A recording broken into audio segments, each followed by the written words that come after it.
All right, everybody, thank you for joining me again on another edition of Choose Your Path, where today we have brought Eli from PokemartUSA to talk about online Pokemon store and also his new endeavor that he's been working on lately. Eli, would you like to give everybody an introduction?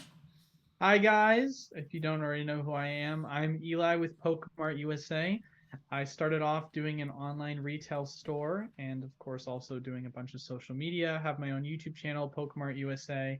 And then with that as well, we just recently opened our own official local game store with myself and a couple of partners called E4 Cards, located in Bend, Oregon. So, yeah, and like I said, that's all your description stuff will be down below. Of course, I'll put all the links to your store, to your Instagram, and of course, put it to your YouTube channel so that anybody that isn't following you on this channel, of course, will have easy access to everything that you offer.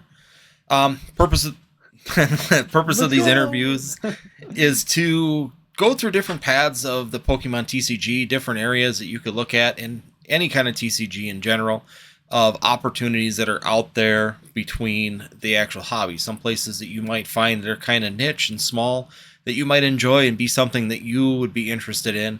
But this gives you kind of a glimpse into that life as we move down to each one of these different career options. So, this is set up as an interview section, and we have a series of questions. We have 9 of them here that we'll work through.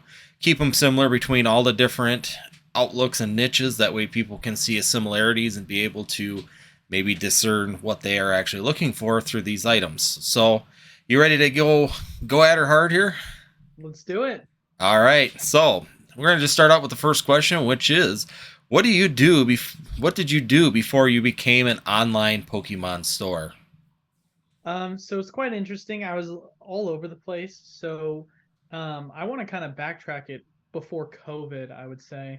So I was working part-time, a serving position at a restaurant, and then I was going to school full-time as well, taking 16 credits, trying to get my general business transfer to then transfer to OSU and get my finance degree. That was kind of my main thing. And then before that, before I decided to use my brain, I originally wanted to become a lawyer, which I then was like, really, do I want to get into business law? Because this seems terrible. And it was not the route for me. I met with a lot of individuals who were in different sectors of law, and none of them could sway me to want to become a lawyer. So I was like, yeah, I'm just going to switch to finance instead. And so I was just doing that, taking my classes, working, and then also coaching volleyball part time.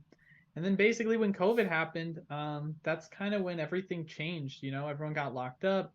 I kind of had to do a little bit of a switch on what I was going to do because I was like, all right, well, I can finish up my schooling, but in terms of a lot of the opportunities with the economy being shut down and obviously them sending out stimuluses and unemployment, it kind of set me at a place where I was like kind of reconfiguring like, all right, where am I gonna land, right? And I've been someone that had been following stocks for a while. I've been someone that's been following crypto for a while. And so investing has kind of been a background of mine since I was been a little kid. My dad was the VP of client sales at a large marketing firm. And then through that, my parents started their own brand marketing and sales agency. And so the running joke in the family was that I was getting my diapers changed in the boardroom. So like I had been around business and finance my entire life. And for me, it'd been something I had loved. And Pokemon had been something that I loved my entire life. I didn't really like kind of take a break until the XY era. I wasn't the hugest fan of XY, if I'm being completely honest. And then Sun and Moon, I skipped entirely and then came back for Sword and Shield in terms of video games. I did play all of X and Y. I did collect some of the X and Y era. I came back a little bit for Evolutions, but I remember I kept trying to come back, but Steam Siege and Breakpoint, if I'm being completely honest, it kind of turned me off a little bit. So I took a little bit of a break and then decided to come back here and there in between the Sun and Moon era. But then, of course, when we had ourselves the amazing set, Hidden Fates came out and Cosmic Eclipse came out, that's when I was like, all right, I'm back in. Like, I'm loving Pokemon again. This is awesome. And especially when COVID hit, then I was seeing the opportunity in a lot of the collectible sphere, not just, of course, as well, general like Pokemon. Like I just saw collectibles in general were doing really well. And me being the investor type that I am, I was like, all right, well, this is the opportunity for me now that I'm getting all this money and I'm stuck at home. from the government. What do I do? What do I spend this money on? And at first I was, looking into just different types of commodities, and then I was like, well, why not get into collectibles? Why not, I know Pokemon pretty well. Like, why not start looking into it a little bit more and seeing where I can go with that? And so I started buying up a bunch of singles and started buying up a bunch of sealed product, and then was like, all right, how do I want to approach selling this? And at first I was like, I could go eBay, I could go TCG Player, but the fees were outrageous. And I said to myself, all right, well, why not just start my own website and just do my own kind of marketing myself? I mean, I have the background for it where I could figure it out. And, that's kind of what led me to where I am today. So, and yeah, I mean that seems like a pretty normal path for a lot of individuals. It seems like either you liked XY Evolutions and XY series and you came in right when that Pokemon Go boom came in. But I do hear it the other way too, where people kind of left and Hidden Fates was kind of the determining factor for moving in. And previously discussing with you, I always laugh because you really came into Pokemon right when I was leaving. So it's kind of Yeah. interesting that, I was one of the original OGs that started with the original release all the way up until 2006 playing. And then you started up right at pretty much Diamond and Pearl when I left at the EX era. So it was kind of interesting talking that you just literally walked right in when I was walking out the door. And, you carried on through, and I came back in Sun and Moon also. Like I said, Unbroken Bonds was really the first set that I actually started to play again, and then Hidden Fates just sealed it. When we hit Hidden Fates, and I was all in on Pokemon again, and like I said, that's kind of been the path that I've been choosing. Is just as we were talking beforehand, I do the investment, I enjoy the investment, I hold a lot of different products. Most of it's gone from prior to 2021, and now it's just kind of rebuilding and getting things back. But definitely kind of interesting stories when you hear about it, that people when they come back and left, and you know what the time frames were for people. But it really does seem like that Hidden Fates was really the deal sealer for a lot of people to get back into it, because it was an extremely fun set when it came out. Well, for me, it was like, so my first ever set that I opened was Dragon Frontiers, and that was one of my favorite sets. There's a reason why Shiny Mew is still one of my favorites, or Gold Star Mew. But then the first set that came out when I first started collecting was Power Keepers. That was one of the first sets that came out. And then jumping right into Diamond and Pearl, like you were saying, was kind of a part of me getting into it. I never really got to experience WotC like collecting it the same way a lot of people did. I did have like older family members, like cousins and such, that they had their WotC collections, and I would play Pokemon with them, and we would, trade cards, or a lot of them when they quit gave me their collection. So I was able to experience WotC in that regard. Like I have a lot of, unlimited era sets, not barely anything first edition other than the Machamp that everyone had because it was a promo card. So it's Yeah. like, yeah, EX era was really it. Like I loved EX era growing up. I thought it was so cool all of the uh, seeing all of the cool Gen 3 Pokemon. Because my first ever game I got was Pokemon Sapphire, and that was what I got before I even started collecting the cards because I really enjoyed the games. And so Sapphire and Emerald, they have a special place in my heart. And then, of course, transitioning into Diamond and Pearl. So, Yep. yeah, it's weird to think. It's weird to think because it's like I always feel like, yeah, I haven't been in the hobby for that long, like, but I have. I've been in the hobby since the early 2000s, but it's different because you're a kid and you don't really think about the fact that everything you did as a kid was for fun, but now it's like knowledge and experience that you can use when it comes to now what you're turning into a business in the future. Oh, absolutely. And it's really interesting to know the things you do versus people that come into the hobby later and it just knew because of the boom.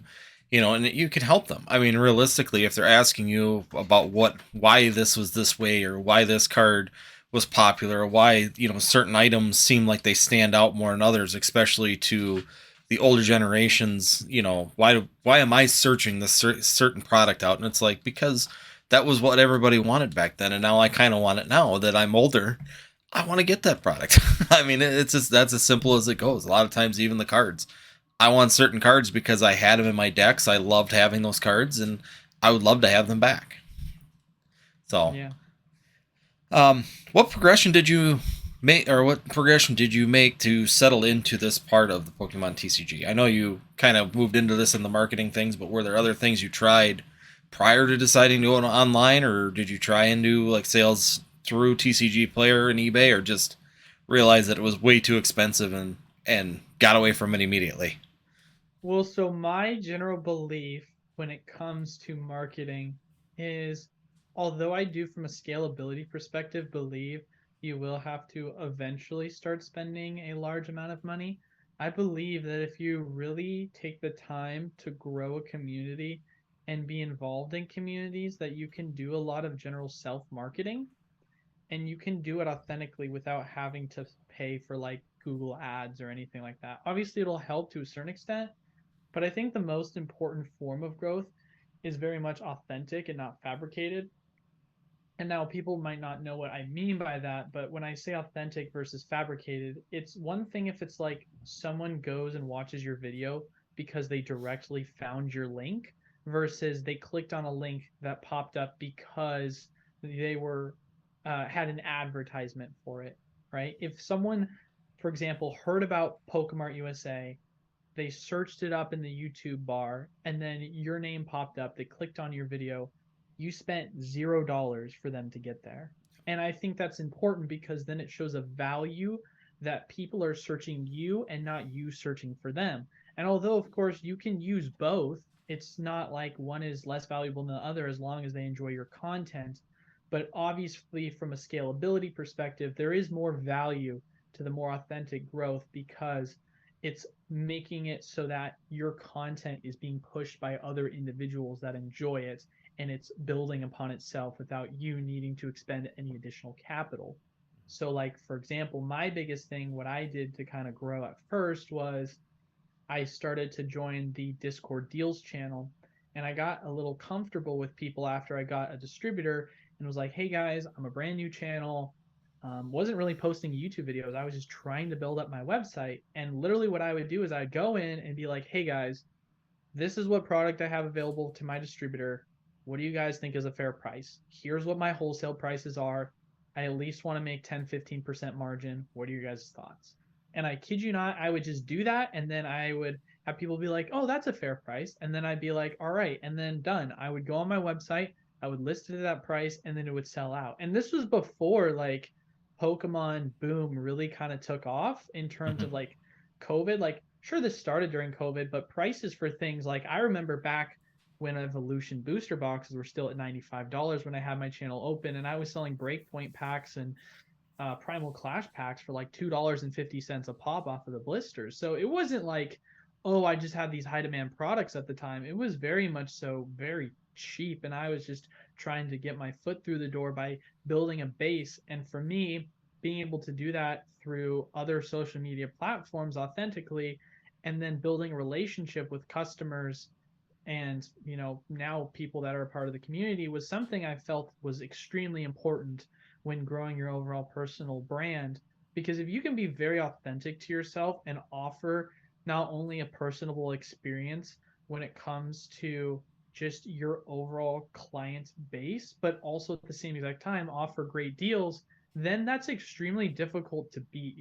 One of the biggest things, like, and this, for some people that get this reference or not, but one of the biggest things I thought was really cool to see from one of my favorite TV shows, The Office, was there's this one scene in the show where two of the main characters are on a sales call and they're trying to sell, because they're a paper company, they're trying to sell paper to the one guy. And one of the gentlemen is trying to sell it to him, and the other guy asks if he can use his phone because he wants to make a quick phone call.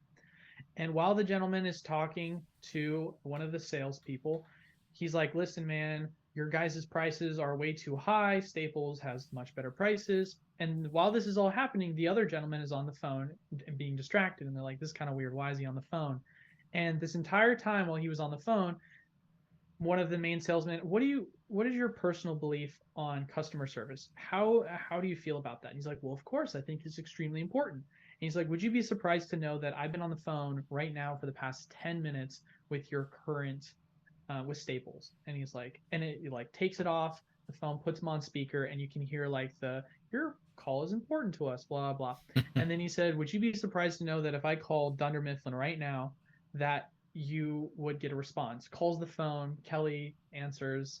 And it's one of those things where it's like, obviously it's a TV show and it's kind of funny, but there are moments in that show that I feel like from a marketing perspective really show the value of customer service and show that being personable can help build a relationship, that even if you don't offer the best rates, then that's something of value. And for me to be able to try and do both is something that's even more top tier, and it becomes extremely difficult from a competitive sphere when you're talking about trying to market and brand yourself completely as a company, because you're going not only above and beyond to keep that customer base and have that customer service, but you're also able to offer affordable and amazing prices. So it's like, all right, is someone going to leave you because you offer worse prices? Well, if you offer amazing prices, then all right, is someone going to leave you because someone offers better customer service? Well, crap, if you've got better customer service, then it's like, how are you going to have customers leave you?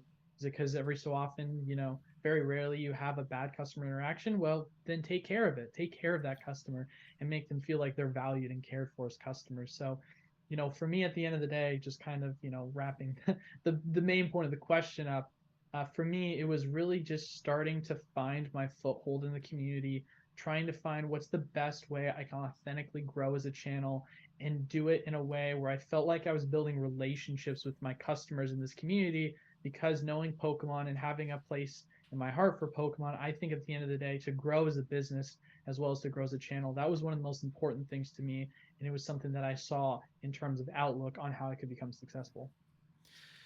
Yeah, and I mean it's the same thing with even my channel. I got a friend that does quite a bit with YouTube and marketing and all that, and he's like, "Do you want a 10,000 to 20,000 subscriber channel?" And it's like, eventually, maybe. Why? And he's like, "Well, I could market this and do that advertisement. I could get you probably 10 to 20,000 subscribers here, especially a year ago when I first started."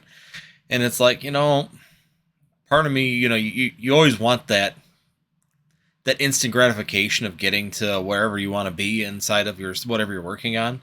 But personally, I'm with you. I like that organic growth. I don't spend any money on advertising for the channel. I really just run a couple social media sites, so like Facebook and Instagram and those kind of things. I play on Discord with people and to discuss stuff with them on Discord and stuff to bring them across. But in general, most of all of my gains have all been organic gains. I don't actually spend money on the advertising. I have not spent a dime on advertising for my channel, and I'm okay with that. I'm okay with that slow growth because, to be honest with you, when it comes down to a lot of your clientele, even inside of outside of business, it's a lot of times word of mouth. People say that you're a really good channel, you got good information, or like for example, my HVAC business, we don't spend much on advertisement, but that word of mouth is the biggest thing, like you stated. Customer service number one. If someone calls us, someone picks up the phone. Worst case scenario is they call the office phone and nobody's around because we're all working, and then there's cell phone numbers for them to get a hold of. They call on them cell phone numbers, someone answers the phone. The phone rings, you answer it, you give them the best customer service you can. And especially if they are your customer and they bought product from you and they've done stuff with you, you continually work with them to continually build that relationship. And when someone else is looking for a product, so if I'm selling things at on Pokemon Discord, or if I'm selling things places, people say, "Oh yeah, he's really good." So I'll sell stuff on Facebook Marketplace, and I always laugh about it because there's like the Pokemon groups on Facebook, and a lot of people don't realize that's a really good place to actually sell stuff at a really low price, not Marketplace, but just the Facebook like sales or Pokemon World or things like that. And once you start selling stuff, people go see yours come up, and someone goes, "Well, I don't know if I should buy, or are you reputable?" And there'll be like six people underneath your name. "Oh yeah, yeah, I bought for him. He sends instantly. Great customer, had an issue, fixed it right away. Blah blah blah." It's all them things that really do market yourself and grow organically to become a better channel or a better business at the end of the day, when what you're really trying to strive for and grow a business at that point. Yeah. So last question is just going to tie all this stuff all together, is going to be, what was the final deciding factor that made you choose this direction in Pokemon or in business? Oh, that is an interesting question.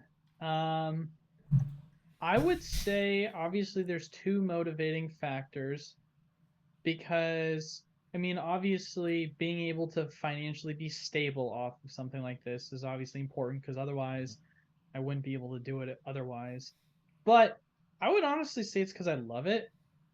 Because for me, a lot of the times, especially at my age, being in my early 20s, a lot of kids my age are always trying to find out like what they want to do in life, right? Like in Yeah. college, going out of college, and even a lot of the times you're in college saying, "Yeah, I've got this degree, but like, what am I going to do with this degree?" And so for me, it's like one of those things where, okay, what is the next step? Like, what would have been the step if I went and finished college on my transfer in finance? Like, what would that have been, right? And so for me to find a path where I can use my knowledge that I've acquired through years of mentoring and experience and classes that I've been able to take, and then use that and kind of skip the final step of getting that degree and have that kind of career path made out for me. Not only that, but then being able to build it on my own and kind of do something that I formed from the ground up. There's something quite enjoyable about that. And don't get me wrong, like there's always a route that you could go outside of that where you could, of course, go work for someone else, whether it be a Yeah. corporate job or whatever that is. But for me, I found out very quickly that I was like, I really enjoy starting something and then making it your own. And then on top of that, too, having loved Pokemon, it was something for me where I was like, I am very passionate about Pokemon. I love it. I'm very passionate about finance. I love it. And so to be able to bring the two worlds together and create a business out of it, it was like a dream come true that I didn't really think about. And like when you're a little kid, you're always telling yourself like, "Oh, I hope you never grow up," and like I hope you still stay the same, but there is an aspect of you that has to grow up as you become to get older and mature, and that part of me, of course, has grown up and matured for the most part. But I still have that childish nature inside of me and that I enjoy that Pokemon side of things, and so it's like I'm able to still have that enjoyment and that nostalgia from my childhood and be able to bring that professional experience into it with a business.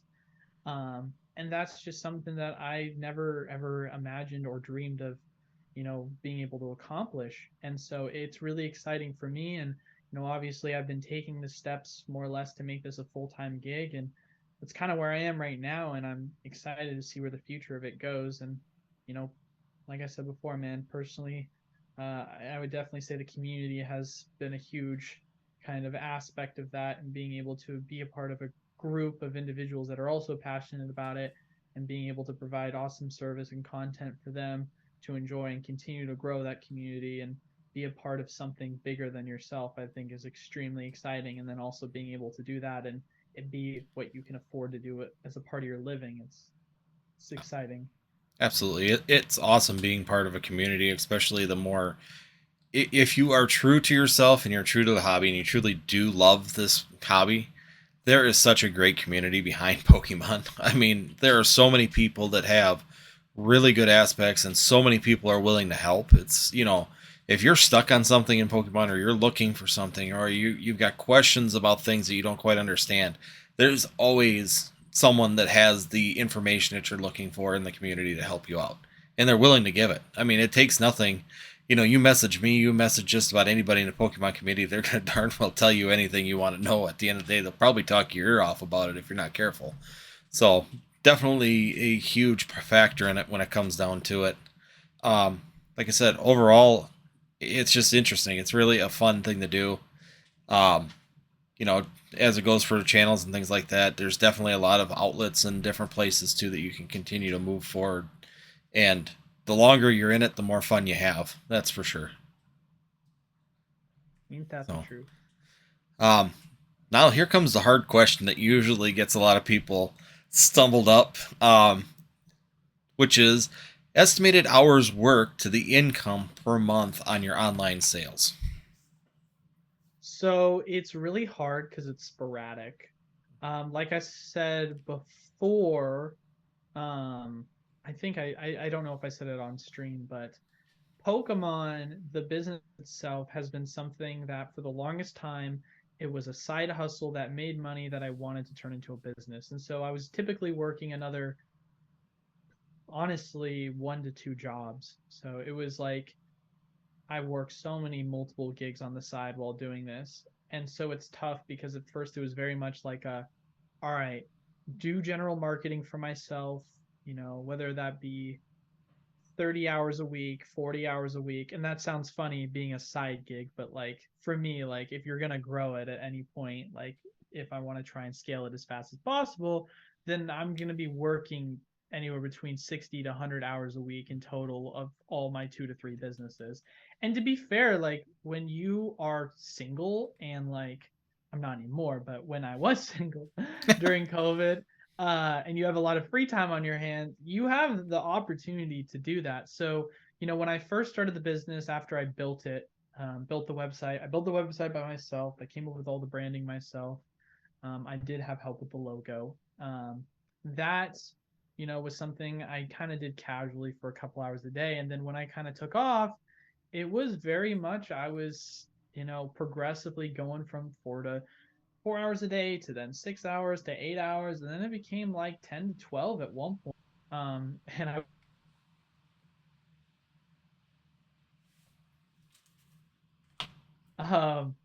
But to kind of answer your question, it's really hard for me to say because it's super sporadic all over the place in terms of hours. So I will say where I am now, and then I'll say financially where I was. So my first year of business, and this is actually, I mean, this is not bad for my first year of business. We grossed about $110,000, and margins were pretty good. I would say it was roughly around, 40-50% margins. Shout out to low supply. Definitely do not expect that, guys. When you're able to sell battle styles booster boxes at $150, like that's not going to happen again. Like it's just purely because of supply chain issues. And then 2021 that became $200,000.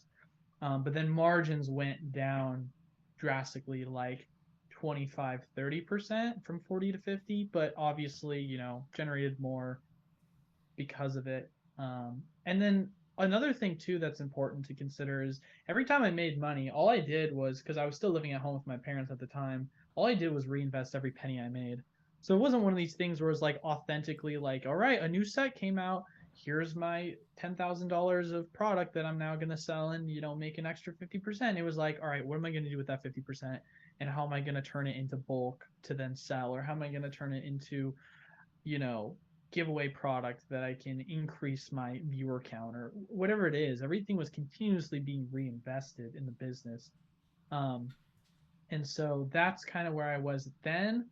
And like I said, it was kind of sporadic. But now when it comes to my business and how often I'm working, I would say it's a lot more stable now at around, on average, I'll say 8 hours. Some days it's 6 hours. Some days it's 10.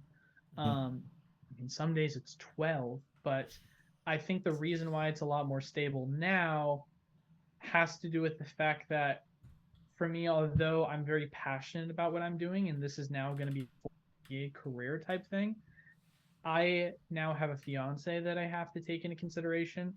And when I first moved, I was working about 12 to 16 hours a day. And it became one of those things where it became an issue because I was so consumed with work because I loved it so much, especially having just started the LGS. And so I had to find a work-life balance. And I think I've started to do that a lot better. And so I think for me, working, roughly around that 40 to 60 hours a week is definitely something that's better for me in terms of still trying to make others happy that you have to consider and be caring of, but also at the same exact time, you're still able to grow the business in a way that it can still become something therefore of. But yeah, man, like I said before, it's hard to give that number. I can just kind of tell you where I have been as a business financially, and then where we are now. Yeah. And then with the game store, obviously, we're gonna see how that does, but things are looking good so far. Yeah, I know that that's a real difficult question, and sometimes people want to keep it close to the chest. Some people don't know. Sometimes it's really hard to quantify, and even just like anybody, for me myself, I'm a workaholic. Luckily, I have a wife that's very understanding of that.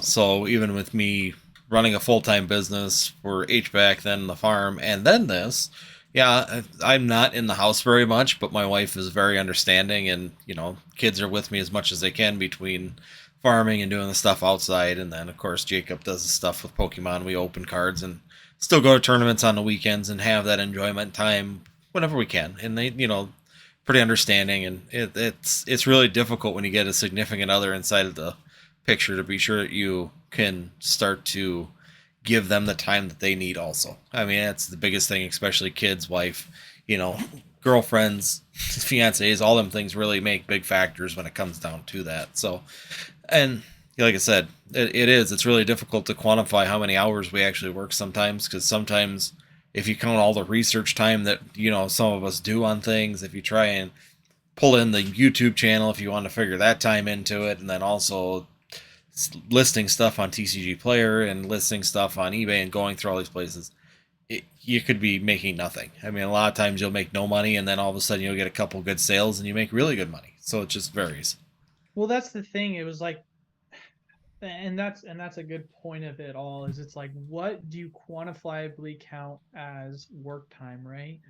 Because like I know it's different for each person, and I talked to my parents about this because I asked them, and they definitely look at it from a different lens. They're like, anytime you're doing something that could potentially grow your business, you count that as work time, Mm-hmm. which is weird for me to think about because a lot of the times when I'm doing stuff that I don't think is work, it is work. Like for me, I'm constantly listening to podcasts and I'm constantly doing research.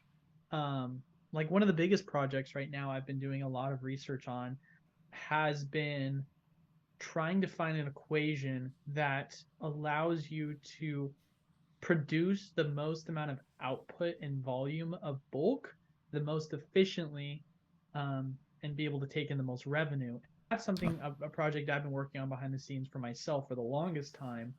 And so that's something where when I sit down and I spend all this man hours and all this time and listen to all these podcasts and have all these guests on, it's one of those things where quantifiably it hasn't really produced anything of value yet in terms of revenue. But with projects being pushed into the future for the business in the next, start of quarter 1 of next year, when those projects do start to come out, I know what's going to be the solution to run that the most efficiently. And so that's where it's like, okay, well, I'm not making money yet, but I'm taking all this information and all this knowledge, I'm spending all this time to then produce money. And so that's where it's like, all right, well, you're not making money, you're not working. You know what I Yeah. mean? Which Where's the line? It's really sometimes, if you're an employee, it's really easy to find the line for what you would consider quantifiable work for pay. But when you're an owner or an entrepreneur, you're really trying to do it on your own. That line is pretty skewed. right. Typically if I'm trying to make income on this, I usually don't count the YouTube time. I don't count the research time for YouTube videos. I'm usually only counting the amount of time I'm sitting here trying to figure out my pricing, packing, actually selling stuff. I kind of try and quantify them, because if I try and do all of it, there'd be nothing. I mean, I would literally be negative. I'd be losing money like crazy on it, just doing the YouTube channel and stuff. And, but that's okay. I mean, I understand. I enjoy the YouTube. I enjoy the community. I enjoy working with people in these communities. So that's one of the things that it doesn't bother me not to count that as part of my income. But definitely the sales side of things, I do try and quantify that down. I work so many hours a day and getting my shipping, getting things listed, and then go that route with it. Well, I think a big part of it too is it does sound a lot prettier when you're like, yeah, I only worked like 4 or 6 hours because I efficiently knew the method how to make all this money. But let's be honest, you knew the method to how to make all this money because you spent another 12 hours Figuring it out. figuring it out each day by listening to nonstop podcasts, YouTube videos, and stuff. And so it's like you don't really think of it that way, but then you're like, okay, well, I wouldn't have been able to sell this much. It's like, for example, going back to it, when I was on the Discord and I was just messaging people, talking to them, how should I price things, right? Yeah. It's like if you're on a sales call and you're making a sale or you're setting up for potential future sales, but you didn't close on it, are you not working? Like Yeah. you are. It's like when you go to a car lot and you're working off commission.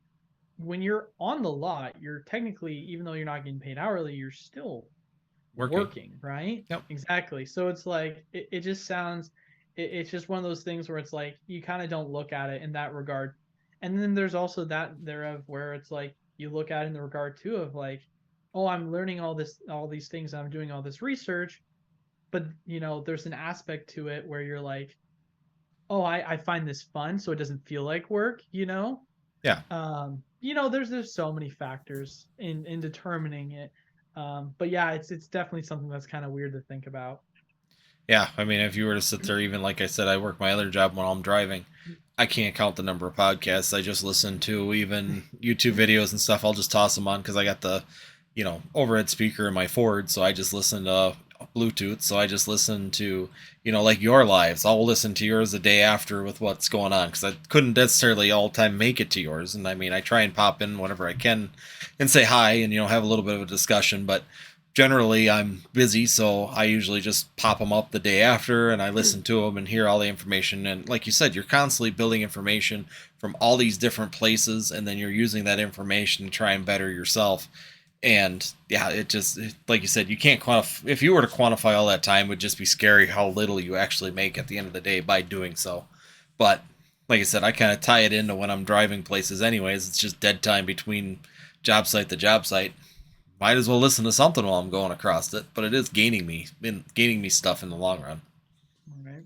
So, what kind of big changes are you doing right now, Eli? Eli, I know you've branched out your endeavor from the online. So this one was kind of online Pokemon store because I know that's what you originally were doing, but then I know you've expanded into other things and other products even on your online store lately.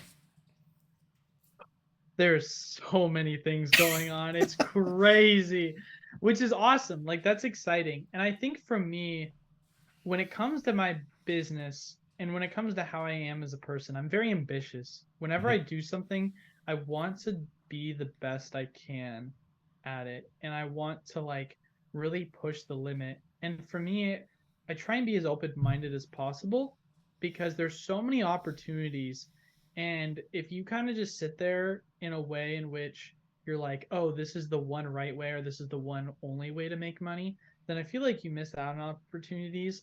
Not to kind of like call people out, but like as a good example of a mindset, you obviously have like a base of individuals that are like, oh, I think WotC is the best investments, or well, I think Ultramodern is the best investments. But Yeah. like you always have that like kind of thought process. But for me personally, I'm always in the camp of, hey man, whatever the numbers are showing is what matters. And if there's money there, I cannot discriminate against it because everyone wants to have their own beliefs, but at the end of the day, money talks, and if it's telling the truth, it will show it through the numbers. You can sit here and make all your excuses, but that's what you got to chase at the end of the day. And so for me, that's kind of where I am as a business is I'm constantly trying to look at those outlets of how can I generate sources of revenue, which will then in turn allow me to grow my business and then offer a service or product that is then of course helpful for the economy, for the market, and for the consumer, if I'm trying to say it in such a nerdy way. Because obviously I don't look at it in that regard, but if we're honestly breaking it down, that's the reality of what it is in terms of running the American economy. And Yep. so for me personally, um, when it comes to projects, obviously we're working on the game store. Right now, I'm doing a lot of transitioning into what I'm going to turn the online business into with that. We recently just opened a Patreon, which we have a couple of tiers that we're trying to transition into what Pokemart USA is going to be. And so for me, although I'm going to be offering products and such as like the wholesale tier, right, Yeah. where you'll gain access to my growing distributor access line. I've got 3 right now, and we're in approval for 2 this upcoming week, so that'll be extremely exciting. Our goal is to get every single distributor we can get now that the game store is open. Because before, like, they were only accepting people that were LGSs, and you only had 1 or 2 that would accept online. But now that I'm an LGS, I can take advantage of that, right? Yeah.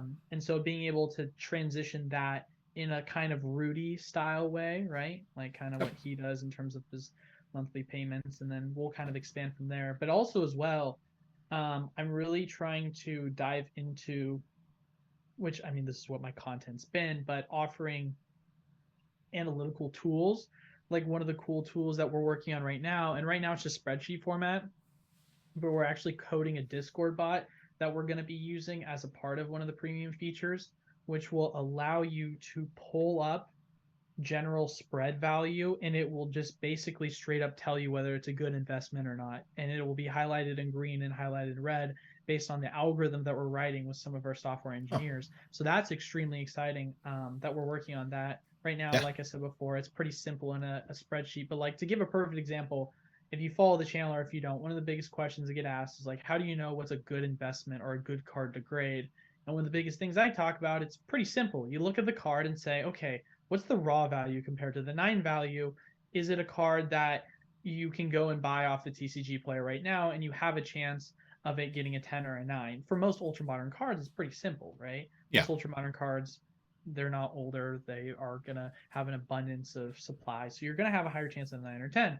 What is the spread value between a 9 versus a raw? If you're saying to yourself, it's, you can go buy the card for $50 and it costs $15 to grade if you do have the membership, and the overall value of the 9 is $80, right there you're roughly going to make your monies back after your general fees.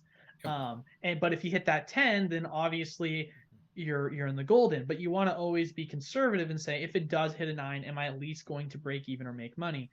And then of course with that, general 9 to 10 spreads and so on and so forth. And so we have basically just created an algorithm to decipher which ones have the best spreads, so that you can easily just be like, oh yeah, I want to buy this raw and grade it, I want to buy this card raw and rate it based off percentages. For older product, this one has a lower grade chance of getting a 10 versus a 9, and why is that? And then we can break down the history of that. So it kind of gives you the analytical tools and the power to really be able to make your life easier, because everything's just right in front of you on general undervaluing the market. And that's something that's really exciting that we like, because then it doesn't make it to where you have to be coming onto my YouTube videos and constantly like asking me 20 different questions, being Yeah. like, all right, Eli, although I love doing it, but for you yourself, obviously you want to be as informed as possible and you want it to be as simple as possible without trying to catch me on a Q&A.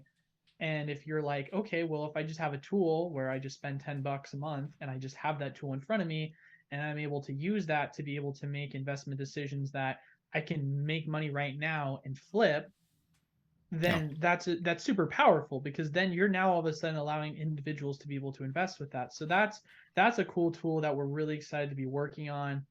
Outside of that, obviously, are just general expansion of content through the Patreon. And then another future product we're going to be working on is we're going to be creating a database, which I absolutely love this idea. Shout out to our programmer who he came up with this partially, and then this was something that we had discussed as a channel. Regional pull rates, right? Yeah. Oh, Obviously. yeah. How we've talked So, about that.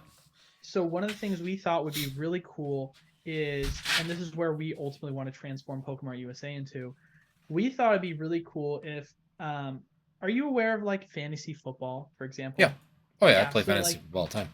so one of my favorite things to do when it comes to fantasy football is like when it's preseason, I love to do like pre-drafts, right? And you Yeah. can like kind of work on how your general draft is going to be. And for those of you guys that don't know what fantasy football is, you draft a fake team like you would in a general sport. Like, you've got the draft. And then basically however your team does, they do well, right? But there's like certain programs that you can use that give you a general grade based off of experts that tell you like how well your overall draft grade was, and whether whether you did a good job or not.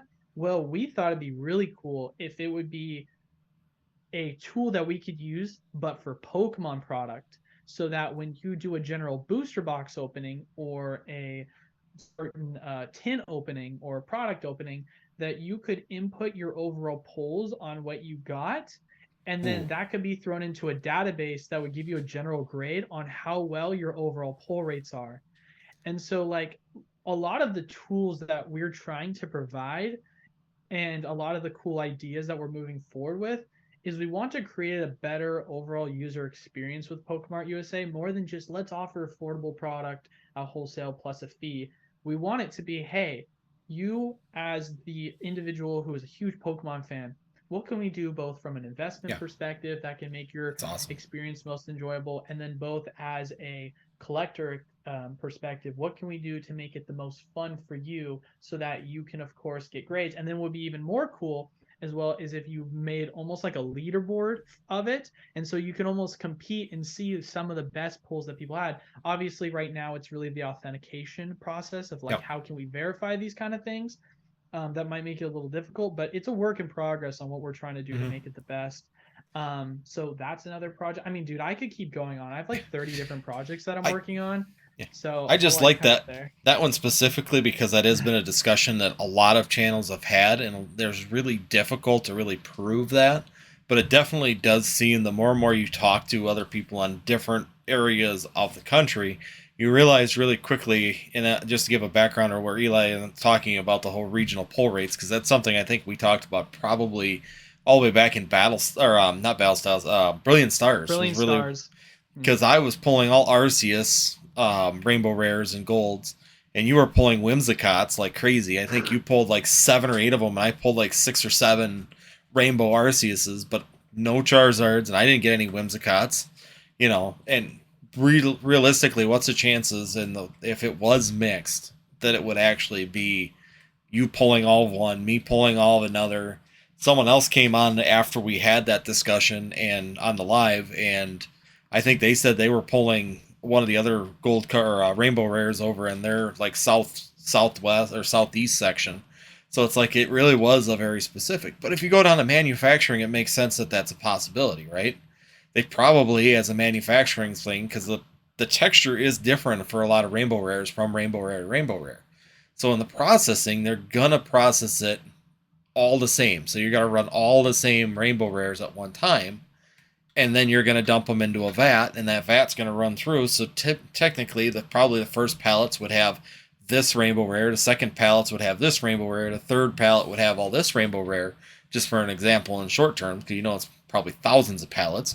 But realistically, how do you mix those up when you're in a process and you've got hundreds and hundreds of pallets of stuff to randomize it by region? You're probably not. You're probably going to have some spotting where you've got the exact same card going over and over and over again to the same region just by accident. It's not like it's an intentional. I'm not going to say Pokemon's intentionally doing it. It's just how manufacturing works in general. I mean, a lot of times it's really difficult to get that mix.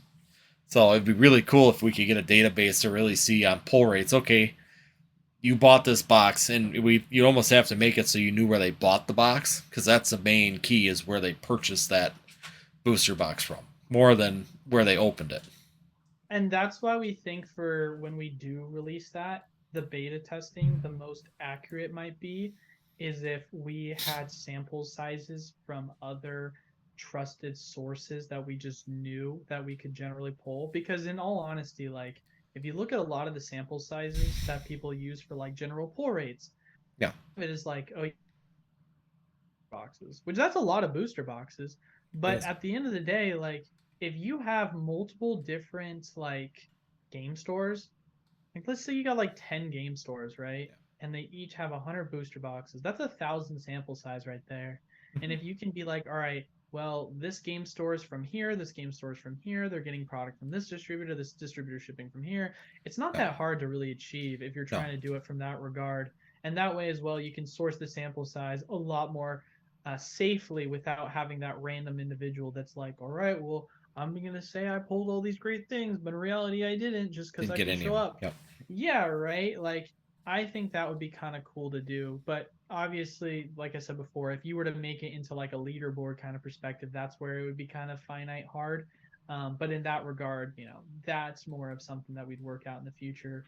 Um, but yeah, no, it's definitely something Yeah. exciting that I'll be looking forward to work on as a project. So basically anything you can think of in terms of what can be offered as a product or service that either people are offering right now or have not thought to offer, that's kind of where we are right now. And so Cool. if you ever have any ideas of like, hey Eli, like I would love it if you guys offered this, or hey, I think this is a really good idea that I wish someone had, like shoot us a message and we will greatly consider it because it's so funny. I get a lot of people that like make comments about it where someone will be in my Q&A in my Discord, or sorry, not my Discord, on my live streams, and they'll be like, "Hey Eli, have you ever thought about like offering this as a product or a service? What are your thoughts on this?" And I was like, "Never really thought about that. That'd be great." And then people take a vote on it and are like, "Yeah, I would love it if you did this." And then I make it something that people can purchase, or I make it something as a service that I can offer. And that's just, or because for me, like, I feel like if you are truly a part of a community, I almost look at it as like I'm at a point now in the community where I'm like kind of one of the, I don't know. Like, I'm obviously not even at a 5,000 subscribers, which isn't a lot, but still, like, my name and my brand has some recognition around the sphere where I'm quote unquote one of the Poketubers that does what I do. And so it's one of those things where I want to be a reflection and representative of that community. And so Yeah. for me, I always want to constantly be taking into consideration what everyone has to say, because I think that whatever I can do to best represent what the community wants, and what how we feel, is what's most important. Like, for example, on today's live stream, we did a tier list, and although I had my own personal opinions, there were some where I was like, it's a toss up. Let's do a poll and see what people think, right? Because I think Yeah. that's important to consider, because there are other factors and arguments that people make as to why certain things are important or a necessity. Oh, yeah. And there's always a different. If you have an opinion, there's someone that has the opposite opinion, and sometimes their points are just as valid as your points at the end of the day, and even sometimes more valid than yours, which is good to take into consideration. Like you said, a poll function is definitely a good way of doing it. I actually like doing polls a lot more on my community page because it really does get a feel for where your community might actually be, or people that you could use that are in your community for their opinion. I mean, where you guys sit on a subject, or where do you sit on a particular item, or where should we start, or where should we go? Sometimes your opinion's one way, but some group of people might have a really good point on why you should do something else. Yeah, if you don't have pushback, you're stuck in a bubble. Yeah, exactly. It's like they always say, when you put up content and you don't get any dislikes, I get concerned. Uh-oh. Oh, you're coming back. Hold on. All right. Oh, did I freeze too? Yeah, you froze.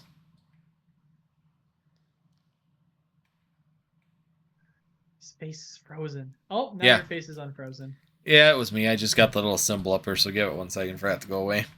Okay. Okay, Starlink at its finest. Ah, But yeah, I mean, it is. It's a valid point when you're actually trying to make decisions on things that, the community makes some very good, valid points sometimes that you don't even see, or as an alternative for something that you were planning on doing. So it's really good to get that kind of information.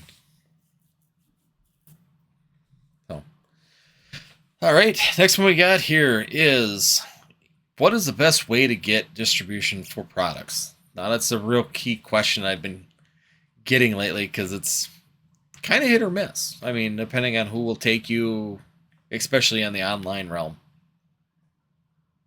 so that is tough.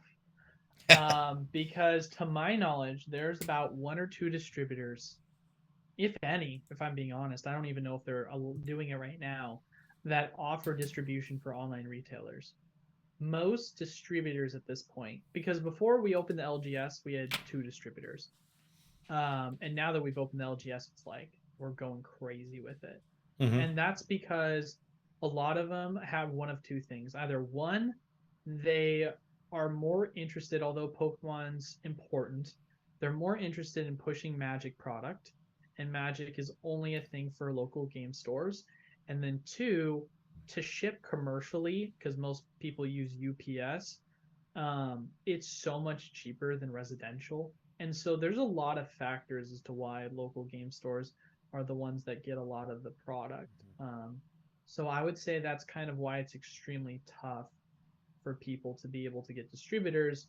And that's why I wanted to create the wholesale program to begin with, because as we expand our distributor connections, obviously we'll have certain tiers to make it so where some people who want unlimited access they can, or if they don't, then obviously we'll have a lower price tier for people, but we're still working it out.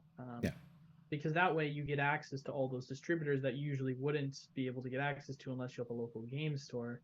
Because that's honestly the tough reality of the situation is, if you want to get the ones that, if they are available right now for online retail, it's so competitive because you're so limited on product. Like, you can't get Magic, you can't get Yu-Gi-Oh, you can't get Flesh and Blood, you can't get MetaZoo, you can't get One Piece. Like, all of this stuff is not available to you. You can get Funko Pops, you can get Pokemon product and a couple other things. You might say, oh, well, all I care about is Pokemon product because this is a Pokemon channel. Well, guess what? You're going to be extremely limited on allocations Yep. because they completely charge or they completely allocate based off of your volume of sales. And if you're only able to buy certain Pokemon product, unless you're going to sit here and say, yeah, I'm going to go buy a bunch of build and battle decks, or I'm going to go buy a bunch of academy decks and spend thousands of dollars on that just so that I can increase my general allocation amount, that's not feasible for you to run as a business model. You're going to have to go in and you're going to have to buy other products such as Yu-Gi-Oh, such as Magic, which have a lot more readily available product that you can buy, and you can build up those sales numbers there, which then will help puff up your overall general Pokemon product volume. And so that's where it becomes extremely difficult for most people to understand as to why, even if you were to get it today. And to be quite frank, man, I got extremely lucky. I got in and got my distributors right before the boom, back when Pokemon was on open product and allocation wasn't even a thing. I could order as much Vivid Voltage as I want. I could have ordered as much Darkness Ablaze as I wanted, and that was just it. And so back when Vivid Voltage basically first started off, and I was like able to order as much as I wanted, I saw that prices were at like 130 at one point, 120, and I was like, I'll order 150 booster boxes because I know I can sell them really quick. And Yep. Wave 2 isn't going to come out for another month, so as long as prices go up, and I took a stupid risk that worked out really I was gonna well. say probably worked out extremely well for you on that one. Yeah, and because of that, not only did it work out really well because I made a stupid risk and was able to make a ton of money off of Vivid, but then on the next set came out, since I had bought so much from Vivid by taking the risk that I did, my allocation numbers were higher when they started allocating products. So it was like right place, right time, right decision. Perfect Everything layout. worked out. And that's something that and you want to be honest even more with that. When I called my first distributor, um, I literally was on the phone call with them, and they said, "You've got zero sales history. We don't know how much you're going to even be ordering. You say that this is something that you're literally just like starting a business, and you've got nothing to back it with. You don't even have a YouTube channel open yet. How can we take you on as a client?" And I literally told my who was the sales rep at the time, I said, "Give me 5 minutes. I'm going to give you the most compelling speech you've ever heard in your entire life." And I kid you not, and I sat there and I gave him a speech like, dang, that was good. All right, I'll give you a chance. We'll get And we'll try it. that is exactly how it worked. He was going to shut me down to begin with because I didn't have any qualifications or credentials to do it. Yep. And I said, I got you, bro. I got this. So it's like everything literally worked out. Praise the Lord on that one. So it's like one of those things where it's extremely tough, man, to get distro Yeah. for that reason. And that's one of the things where it's like, all right, what can we do to fix that? What can we do to offer a service that makes it easier for people to access wholesale products? So, Yeah, and that's because the biggest thing is that I had a friend that was trying, and he was trying to kind of bring me into it because I already had the YouTube channel. And he was asking, and he was trying to get in with a bunch of different places, but wanted to do online only. But that's what he said. He did the research on it, and he came back to me. He's like, "No, I'm not even going to do this," because he said, "No matter what I do, I'm never going to get enough money in just Pokemon and the stuff that I could buy through the one." Because he talked to, I think, Southern Hobby, and he talked to another, like one of the ones here in the Wisconsin area. I don't remember which one it was exactly, but he talked to two of them, and they both said, "We don't, if you can't take Magic product, if you don't have an LGS, we pretty much, you can't get enough allocation to, or enough sales to get allocation." He said, "Plus, we won't take anybody on right now. A lot of them I heard aren't even taking them on unless you can take Magic, because of the print numbers on these things to get them out of their distribution centers." So he said, if we don't take Magic and we don't have a brick and mortar store, we're pretty much dead duck right now. We're never going to get anything out of this.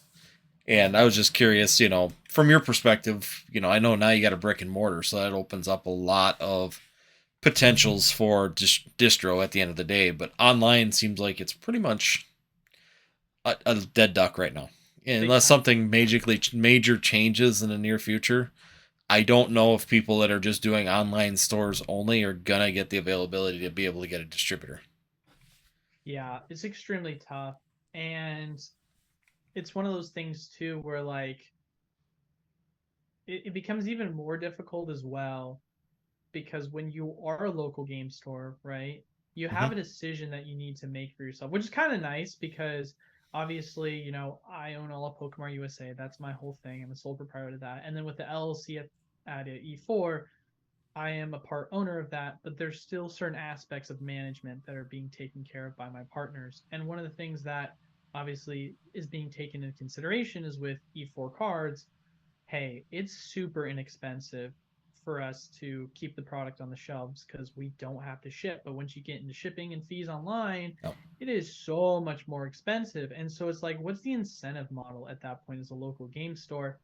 And so for me, as someone who worked as an online retailer and wants to be more of, hey, I don't want to just be a website you come in on and you click product to buy. That was kind of what my original thing was for the past 2 years. Now it's like, all right, I want to just offer a bunch of services.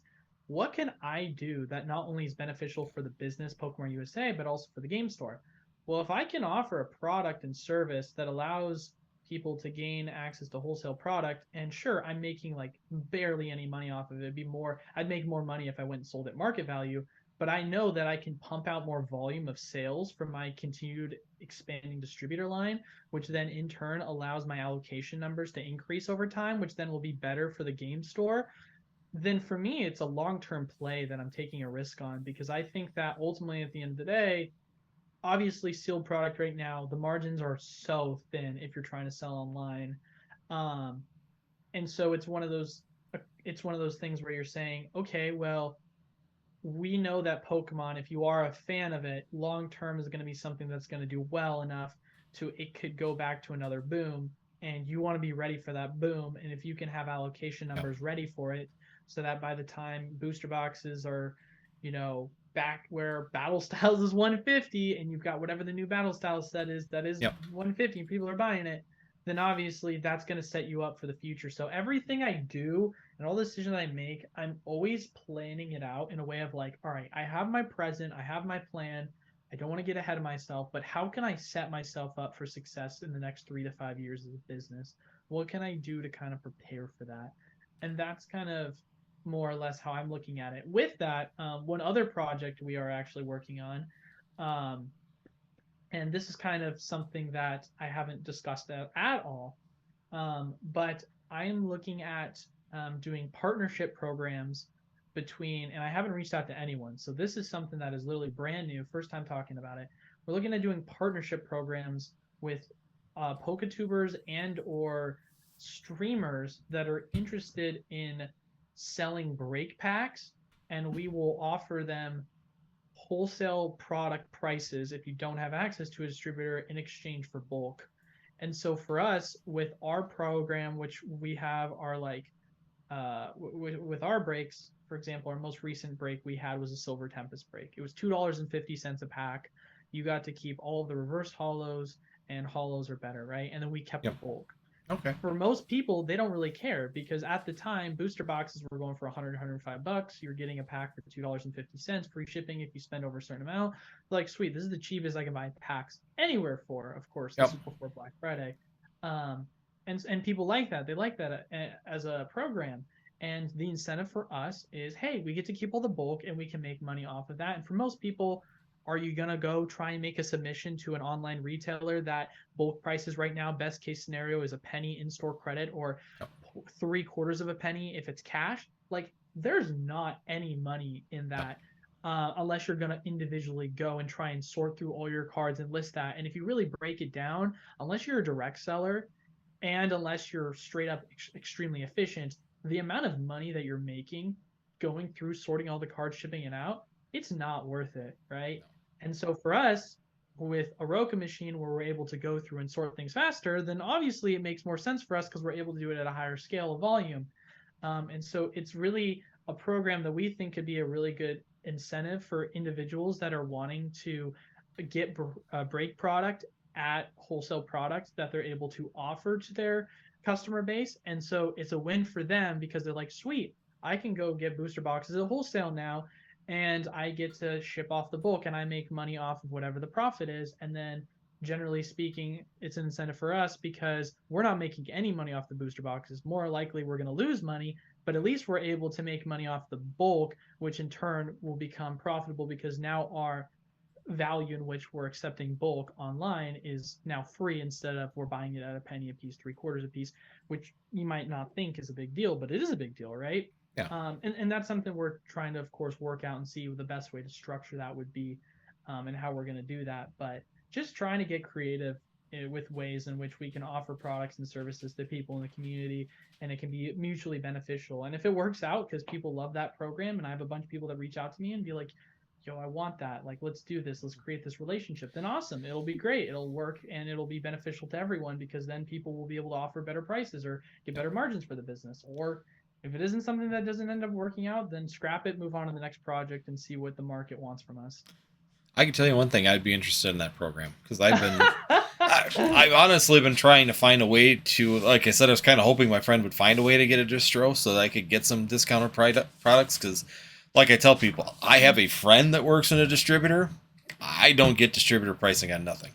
He really, I grew up with him back in college. His dad owned a local LGS store back in the day, and his dad shut it down. He went to go work for a distributor here in Wisconsin, and he's really my inside guy. That's how I hear about some of these things, and that's where I say, I talk to my distributor friend. It's not like I have a distributor. I'm not getting booster boxes any cheaper than you guys are on the market. I'm not finding, I'm not getting it at the distro pricing. The only way I get them at distro pricing is that I have an agreement with my LGS that I buy boxes from them, and that goes back to when they got flooded with product. I had cash. I bailed them out because I bought a bunch of like Chilling Reign, Evolving Skies, Battle Styles, and all that stuff when they all got just buried in that stuff in Fusion Strike to get them working capital again. They, in return, since then, have given me the opportunity to buy at least 2 cases. They usually put 2 cases, a minimum of each one of the products, for me on the side at whatever, I pay for the shipping and stuff. Usually it's like $2 over distro price. I'm okay with that, but that's just because of the relationship I built with them. Because I bailed them out, they've been willing to work with me. But I would love to have access to more product to be able to maybe build that streaming side of the channel, because I've always enjoyed opening packs. When it comes down to it, for an investment, it's very stupid to do that, But if I could find a way where I could open packs and get people product at a reasonable price, definitely would be interested in a program similar to what you're talking about to be able maybe to open that avenue up for even my channel. That'd be a fantastic way to do it. Well, it's funny you say that. This was one of the programs I wanted to do a market test on all of the streamers that I knew, or the PokeTubers that I know. So this was a project that I was originally going to message you about, but then I was like, why not just do it on stream, just for fun, just see, just to throw it out there, just as see who answers. So, yeah, because it's one of those things where it's like, I know of people like yourself and other individuals that have gone to me and been like, hey, Eli, so like, how do I get a distributor? Like, I want to get into brakes, but I don't feel like I can get product for that affordable of a price. Yeah. How do I do that? And they have a following of individuals that would buy into their brakes, but they can't get product where it's affordable enough for them to offer that service. And so I'm like, I can be that middleman that helps offer that service for wholesale pricing, and I just get to keep the bulk in exchange, right? Oh yeah, and I have no problem. No. Win-win for everybody. Like I said, that's even my breaks. A lot of times I'll charge what I paid for some of the booster boxes, the equivalent of breaks, and make a little bit of profit on them. But I have to wait until that booster box goes up in value in order for me to do that from where I purchased it. Because there is no, like you said, there's no price margin in there if I'm selling a booster pack of Chilling Reign at $4 a piece, or even $3.50 a piece, because you can buy the whole booster box or go on TCG Player and buy them for $3.25. So it's really difficult to be able to make margins as a streamer at that point unless you have access to distributor pricing, or like you have, like you said, you're giving this incentive where you get the bulk back, buy it at distributor pricing. I can give a good offer to the streaming community or the people that want to open packs. It's a win-win all the way around. They get cheaper product, I get a little bit extra, and you get the bulk that you're looking for in order for your side of the business. And on top of that too, for streamers, it's content you make monetization off of, and then if you get into the YouTube Shorts game, you got clips you can post for your channel. Yep. Like, so it's just a way to help other streamers in the community. So yeah, that's how I look at it. So yeah, if you are seriously interested about that program, I am more than interested in doing that, because I do have a following of people that love the open product, and definitely would be something I would love to do more in the endeavor of that part of it. I kind of dropped it just because there's just no way I was making any money on it. I was doing it for free, and once again, or losing money. I was losing money because then shipping would be weird, or you get one bad weird shipment, and all of a sudden you pay way too much for shipping over what the calculator goes, and then you've lost all your profit on it. So there's no point in doing it at that point. Yeah, no, 100%. So yeah, no, that's great information. I know it's coming up, and this won't be released for about another 3 to 4 weeks. So there's time for you to call me up and say, cancel, abort the mission. Yeah. I don't want to do this. I So changed my mind. I Well, changed my mind. Delete that. that's so So funny. yeah, so you got options still on that one if you do change your mind. Um, so what's one mistake that you have made that you would advise for others to avoid? Does this have to be specific to Pokemon? No, no. Anything for business wise, I guess I would say. Don't leave money on the table. Yeah. Don't get greedy. So like going back to investing, one of the biggest things that I did during COVID was I was really good at taking advantage of opportunities that were presented to me.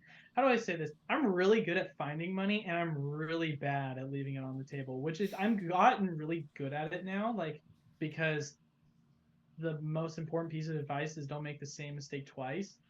Um, and the biggest mistake that like it kept me up at night for weeks on end where I literally hated myself.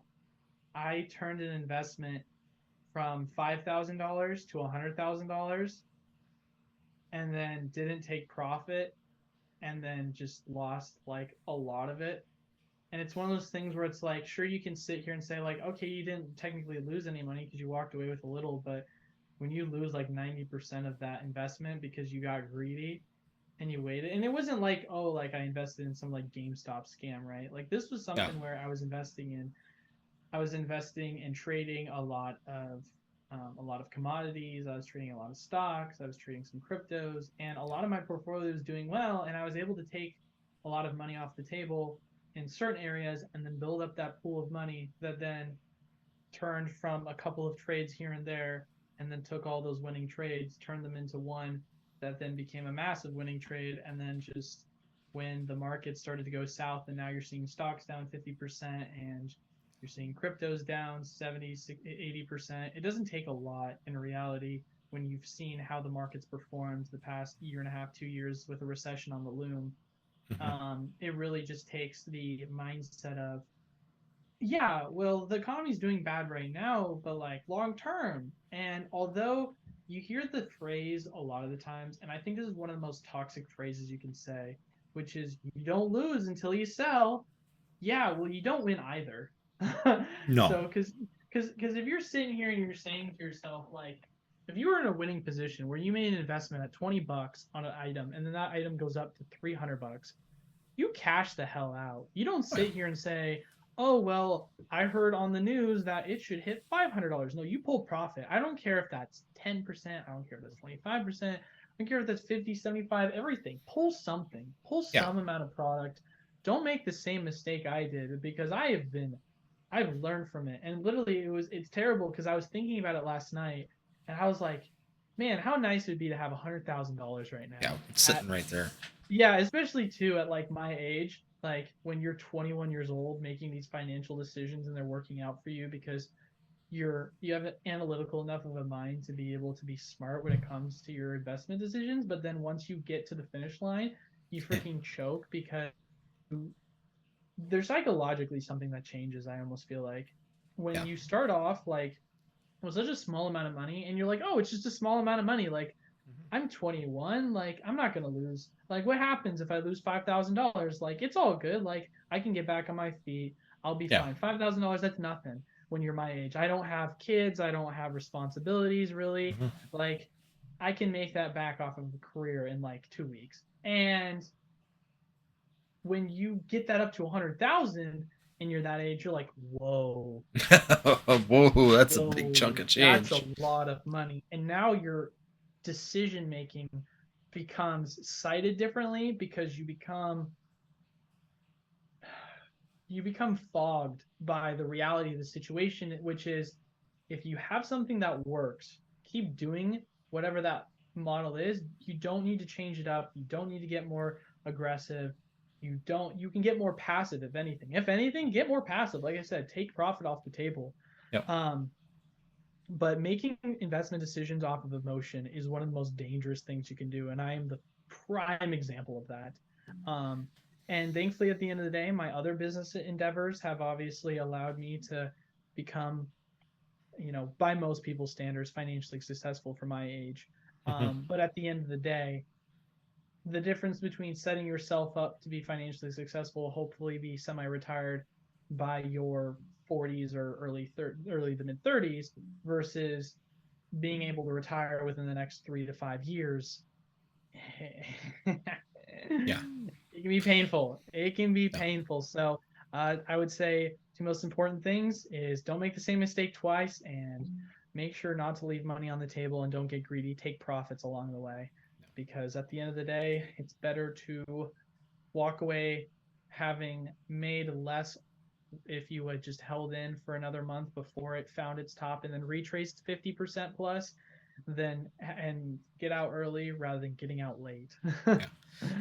And that goes down. I just had a comment on a video, because I did a video back in March when Evolving Skies first went to $180. And I was selling booster boxes at $176 to $178 a piece. And I had, 5 cases then, and I sold half of them. Or at that point in time, I sold half of the cases that I had.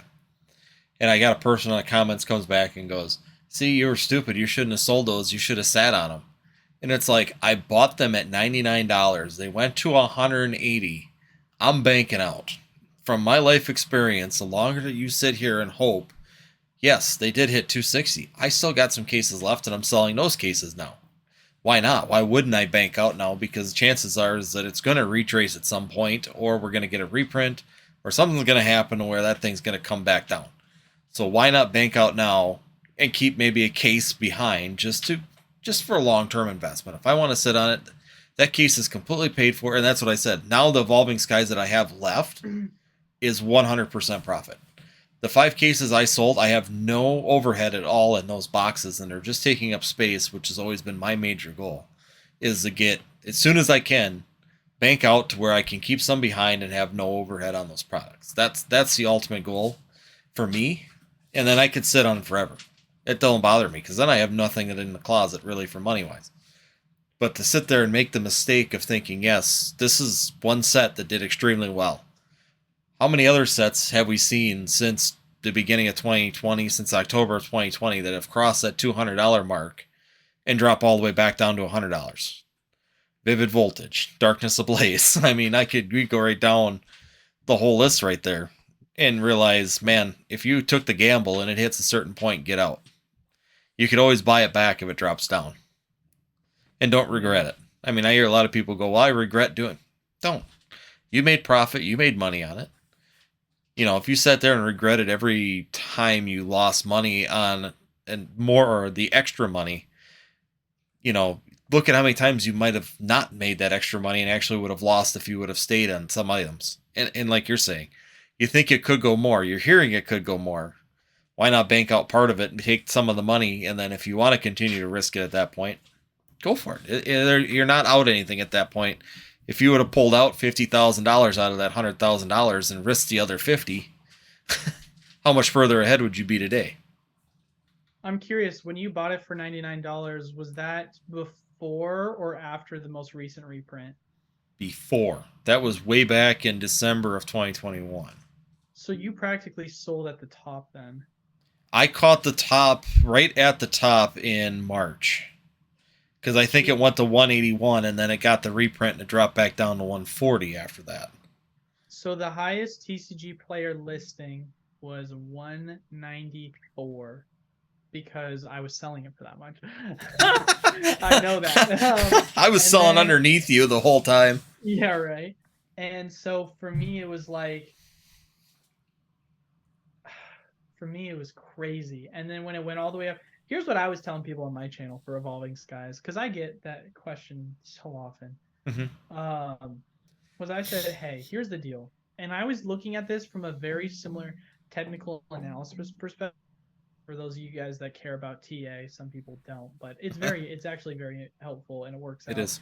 quite a bit. It's just using statistical probabilities and making decisions based off of history. Um, and history tends to repeat itself quite a bit. So one of the biggest things that I had noticed was $200 was a big area of emphasis before the first reprint, and then the second time around after the reprint, and it attempted $200. If you watched it, it tried hitting 200, then it actually dropped all the way down to 170, then went up to 180, and then a reprint happened and it stopped. Mm-hmm. And to me, I was like, all right, $200 is a breaking point psychologically in this market. We can see that when we look at a chart. Yeah. And I basically told people this. I said, listen, I had made a bet. I made a really risky bet. And I said, I'll make a deal. I said, I will give away a case of, I think it was a case. I forgot how much I said I was going to give away.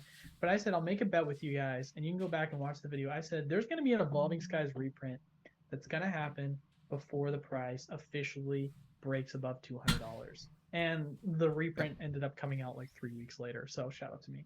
But but that was one of those things where I just kind of felt that way because it just made sense to me based off of what history had shown us.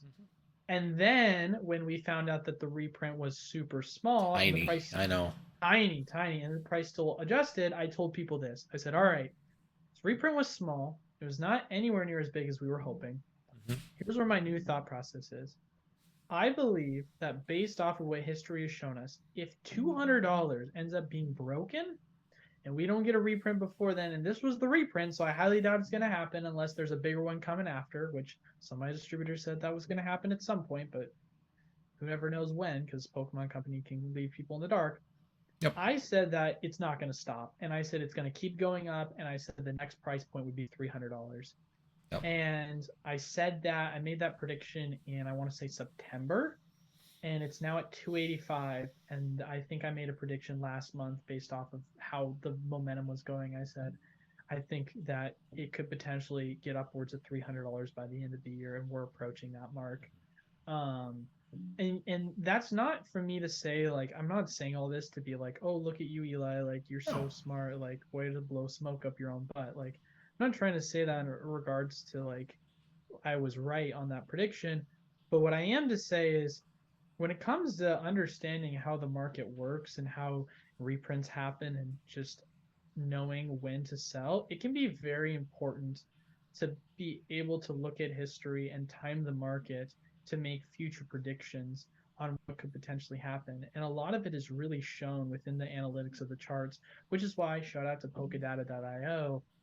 They have a lot of really useful information in terms of looking at general charting like you would when it comes to investing in cryptos or commodities or stocks and such, because this market does work very similarly in that regard. So I think when it comes to investing in Evolving Skies, when the price was approaching $200 again, I had a lot of people had the same sentiment, which was, oh my goodness gracious, Eli, this is going to break well above $200. There's no reprint in sight, blah, blah, blah, blah, blah. And you heard the same thing. And then Danny said, I'm going to do giveaways until Evolving Skies reprint happens. Gets a reprint. Like we were all expecting this to happen at some point. So and it's just interesting to see because you always have that general, tiny amount of individuals that are always chirping in your ear about the financial decisions you make. But it's like, if you just look at history, it doesn't take a rocket scientist to figure it out. No. What could potentially happen. And so if you're selling at 180, it caps out at almost $200. Like, you freaking basically sold at the top in that regard. And I'd much rather sell close to the top and not at the top than miss the top entirely and just watch it fall. Yeah, exactly. So literally, while I was selling Evolving Skies, I remember sitting there and it was going. When I was about to sell, it was 171. I started listing at 178, and the price behind me just kept going up. So I would list 4 boxes, they would sell. I went up, 179. I'd sell 4 of those, and then I'd move up, and I was selling at 180. Finally, at the end, it was like 180, 181. And then literally as the last ones, I sold the last ones, and as I was packing them up the next day, the price dumped back down to 170. Like just went dropped $11 right then and then. I'm like, whew, got that one out just in time. And then, like you said, it kind of bounced there for that 170 to 174 for a couple weeks, 2-3 weeks, and then that reprint got announced, and then it just dumped. Then it dropped. But the thing is that Evolving Skies is a really interesting, I want to say, like a case study when you see the how a chase card could actually affect the pricing of that. And now it actually hasn't moved very much now. Again, it's sitting at about that 270 range. And I was laughing because I did a hot take and I actually was tempted. I never did because I had some. But I said on one of my videos, I said, you know, with that little reprint and the chances of there not being a reprint before the end of the year. I mean, if we see one, it would be deep in December, possibly January, if we see another reprint of Evolving Skies. And this was back in September, about the same time you were saying that. Would now be the time to buy a booster box at 178, buy, a case of them and put them away. And do you think that they could reach almost 300 by the end of the year? I said that right in the video, and Dan came in the comments and went, "You'd be silly, that'd be stupid to do that." He was just saying the chances of that actually occurring are slim to none. And it's like, yeah, you think about it. Even look at a lot of the sets. Once they hit, like you said, that $200 mark is tough for a set to actually hit. But once it hits it, it tends to shoot past it by quite a bit when it happens. So, I mean, you even look at Vivid Voltage or Darkness Ablaze back in the boom. And I know it's a weird time to look at it because it was supply issues and other things. But it kind of crept up. And once it hit 200, then all of a sudden it was 240, 250 in a couple days. So it's like there's a slingshot point. And that's exactly what we saw with Evolving Skies. It hit that 200 point, and what? 2 days later, it was 230, 240. Instantly. Well, that's just because, like I said before, man, what technical analysis is in charting is it's just graphing emotions. That's literally all it is. And so when you have market sentiment that you see $200 get attempted twice, doesn't break, gets a reprint or a new wave, and then all of a sudden, finally, that reprint everyone was waiting for happens, and the price doesn't drop as much as people would have liked because it was such a tiny reprint, or maybe it did, went down to 120 in some instances. But then you're like, all right, reprints happened. It was tiny. It was nothing. Mm-hmm. Holy crap, go time. Like, that's where it now becomes a feeling emotionally for a lot of people, whether it's true or not, that, oh my gosh, this is it. This is the reprint everyone was waiting for. I have to get it now or I'm going to miss out. Prices are going to go up forever. And it's just the emotional sentiment that people are feeling. Yeah. And that's just kind of reactionary on the market. And that's why it's like, you saw the price, I said, after it hits above 200, because now people's mentality is going to completely change to where it's like, it's get in or get out now.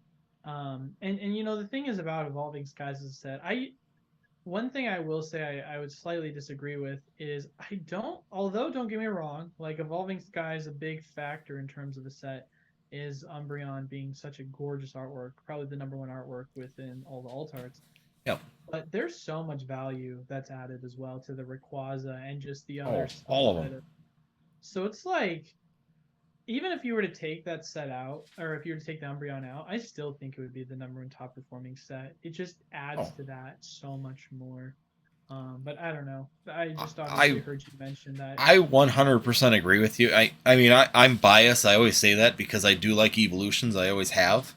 Yeah. So the fact is that's an evolution set. But you look at what Evolving Skies offers for a set. And I know it doesn't have a trainer gallery, and that's what everybody was like, oh, Brilliant Stars is going to be number one because it's got Charizard and a trainer gallery. But it's like, yeah. But Evolving Skies has all the evolutions, 2 alternate arts for both of them in there, except for the big 3, the OG 3.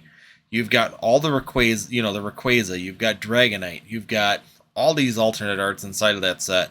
That set is a banger set for all different genres of the Pokemon TCG. It doesn't just fit Charizard fans. It fits Eevee fans. It fits Rayquaza fans. It fits Dragonite fans. I mean, it just has Noivern fans. I mean, it has everything inside of that set to draw it in. And that's why, still to this day, I know some people would argue Brilliant Stars is the best set of Sword and Shield. I don't think so. I think Evolving Skies even based on the set alone is still better than Brilliant Stars at the end of the day. I think it's because the problem is that, as crazy as this sounds, although the collector is someone that needs to be taken into consideration, or I should rephrase that, the casual collector needs to be taken into Yeah, consideration. Character rares are great, but scarcity and value is something collectors chase. correct. Regardless of whether you want to admit it or not, when it comes to a hobby success, ultimately at the end of the day there needs to be demand for that hobby. You can sit here and say to yourself, oh yeah, well if this item went to zero, then I would still collect Pokemon because I just love the artworks, right? Well, are you going to be happy that that's the last set you're going to ever be able to collect because Pokemon goes out of business? Like, no, there has to be a market incentive Yep. for that market to continue to thrive. And the difference is they eliminated the majority of alternate arts, which people loved, for character rares, which Correct. almost felt like knockoff alternate arts that had higher pull rates just so that it was more easily accessible for people to be able to get these cards at a more affordable price. And so there's that kind of balance that they were trying to find from a consumer perspective, which I think for the most part they've kind of found it. If I'm being honest, I think they should have still included more alternate arts, but obviously that's where the argument is, well, if they would have done that, then would Brilliant Stars be at $200 plus? Because we know what the value is when it comes to these booster boxes, because character rares mean jack in the Yeah. grand scheme of things on predicting a booster box value. You look at Lost Origins, for example, which is a lot of people say arguably the best trainer gallery so far in the Sword and Shield era, Yeah. or maybe even you say Brilliant Stars, whichever it may be. But if you look at Lost Origin, right, whether you say it's the best or the second best, whatever, because it has the Pikachu and some of the other cool cards inside of it. Mm-hmm. Lost Origin booster boxes are hovering around $100, and some places you can buy it cheaper, some places you can buy it more. Yeah. That's not a lot to really be desired in terms of, you know, a a character rare card being so expensive for how cheap the booster boxes are. So it's Yeah. quite interesting to find that balance, and that's because you take a look at what's in the main slot and the overall enjoyment that people have from opening that set. Let's be honest, most people, if they get the Pikachu, there are some people that are chasing, they get excited. People want their Aerodactyl. People want that Giratina, and they get Yep. excited over it. And when you've got a 1 in 6 or 1 in 12 booster box chance because the pull rates are so terrible for that set, then it's hard and it de-incentivizes a lot of people. Um, because if you're saying to yourself there's only 4 possibilities of getting something good, and 2 of those possibilities are a Berserker or a Rotom, and you don't Mm-hmm. get the other 2, it freaking stings, Sucks. man. It stings. Which is why I think Crown Zenith will do really well, because one of the biggest letdowns as a collector is when you can see kind of a glimmer when you're opening up packs, and you see a little glimmer out of the back, and it's either a full art, a rainbow, or an alternate art, and then it's a full art or a rainbow of a card that you wish you got an alternate art. Well, Crown Zenith, so far, with all the cards that have been revealed from Beastar Universe, you've yet to see either a rainbow or a full art. And Yeah. I think that if that's the direction they're going in the market, I think that's going to be extremely, extremely good.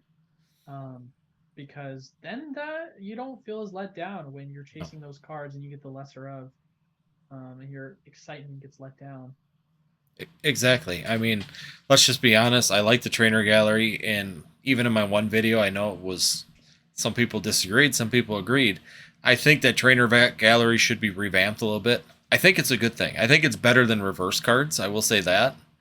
Um, but I think that there could definitely be some revamping on that to make it either a more usable in the meta version of it, like I said, like a team up with a trainer or Pokemon move on one card, or doing some kind of fashion like that.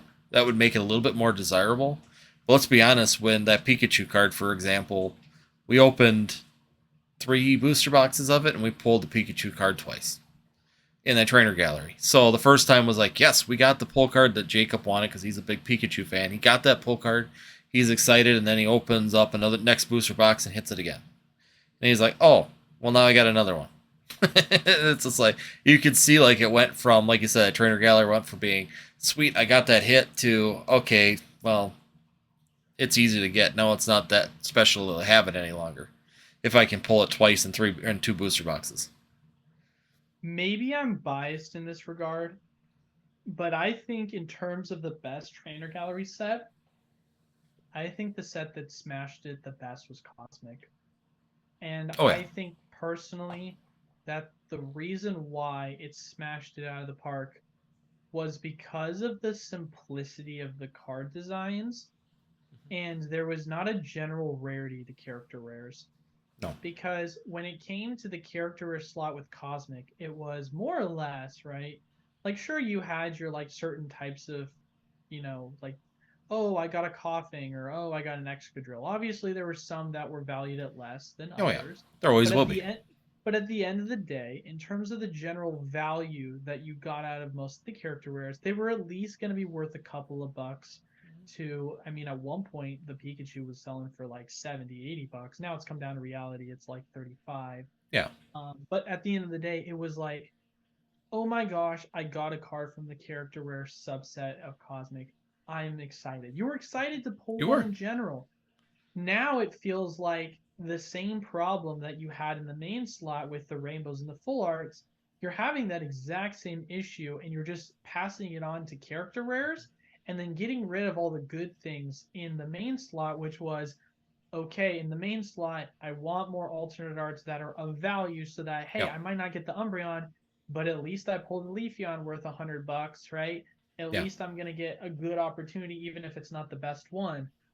And you saw that being taken away when they started to shrink the alternate arts and increase the character rares, Yeah. because now you don't have those opportunities to pull really big character or alternate arts, and then your expansion of bad cards that you can pull in character rares, it was just increased that much more, right?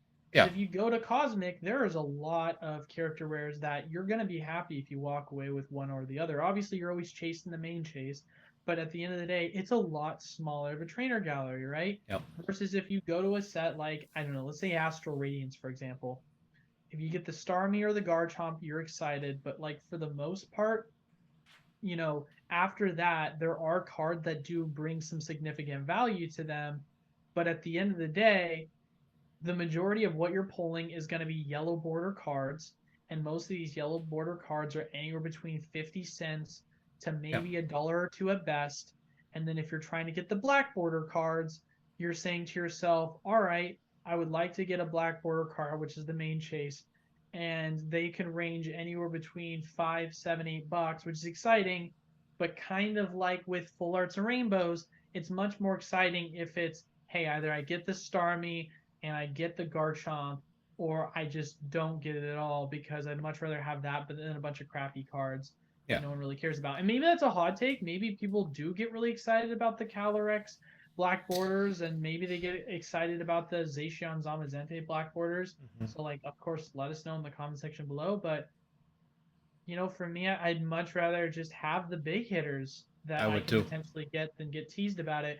Because I feel like these sets, most recently in the modern, have become so oversaturated in their sizes, and that it becomes almost extremely difficult to collect everything because there's so many cards that are in these sets. Like before, like in the Level X era, which is one of my favorites, it was like 90 to 130, 40 cards. Now it's like 200 plus cards on top of the secret rare slot, and it's like, Yeah. and then we're just gonna add character rares to the slot, and you're like, whoa, this is way too many cards to collect. It, Like, it is. I mean, even like I even go back to WotC stuff. I mean, the sets were right around 100. 100 cards in a set, but they were simple hollows. I mean, we didn't have anything super special. I remember getting a Neo and shiny cards showing up, and you were like, whoa, we got shiny Charizard coming out here, and Lugia and all these other cards were showing up, and yeah, it just at some point it gets to be too much. You got Fusion Strike, perfect example of just way too much garbage in one set. There are some good hit cards in there. Don't get me wrong. The Espeon, great hit. The Gengar, great opportunity. The Celebi inside of there, beautiful card. I love the Celebi, but to me, it's really an undervalued card right now when it comes down to alternate arts. But overall, the set is just packed full of nothingness. That's why I still think that booster box is going to be hindered for a long period of time. Is that you don't have very many chase alternate arts besides the two, and overall it's just filled with nothing of value inside of that set at the end of the day, except for 3 real cards inside of it. 4 if you count the Mew EX, but or Mew alternate art. But to me, that's hit or miss too, for what it looks like. Well, and the thing that I find the most interesting about it is like the argument I hear the most is, well, they do that obviously because they care more about the kids, and you greedy investors or adult Yeah, collectors need to realize this is a kid's hobby. But like, I feel like the biggest thing you're not taking into consideration is a couple of things. I think one, it's the fact of the matter is when it comes to the kids, at the end of the day, sure, you can say to yourself, they just want to get a cool pull to begin with. Great. We also want to get a cool yeah, pull, but make it to where that adults or people that have a lot of money in their pocketbook are also going to enjoy it, because it doesn't matter for a kid at the end of the day. You could throw anything in front of them and they're going to like it. But if you can do that for both kids and adults, then obviously that's great. And then you might say to yourself, okay, well, I just don't want it to be inexpensive for kids. Well, shoot, man, then why do you want the sets to be as large as they are to begin with? Because then yeah, it just makes it extremely inexpensive for kids to want to collect. Are you saying that kids should only be allowed to be able have to afford a $1 handful? cards. Yeah, congrats.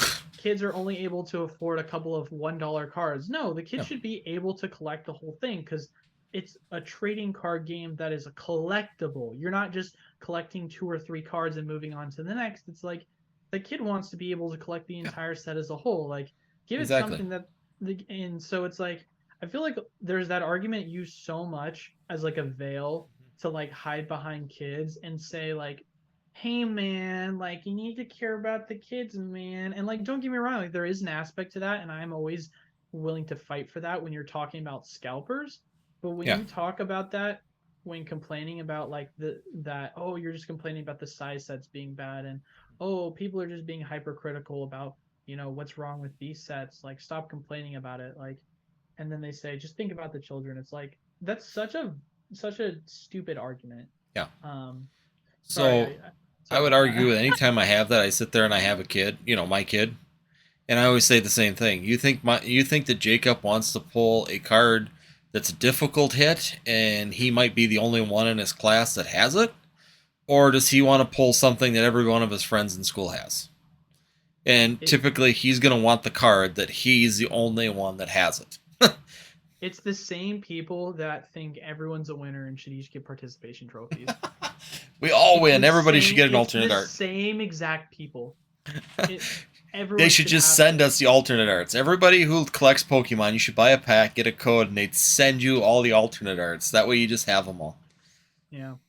If it's just that mentality of everyone should be able to have this, and it's like I don't know. There's a uniqueness to, and there's not more just a uniqueness, but there's a feeling that you get so excited of when you pulled something that is so difficult to pull, and when Oh you yeah. pull that card, there's an emotional feeling and experience that you get that is a memory that's been made, and Yeah. it's extremely exciting versus, oh, this is the 10th time I've pulled this card Hmm. that is worth nothing to me, and Yeah. I don't hold any sentimental value to it.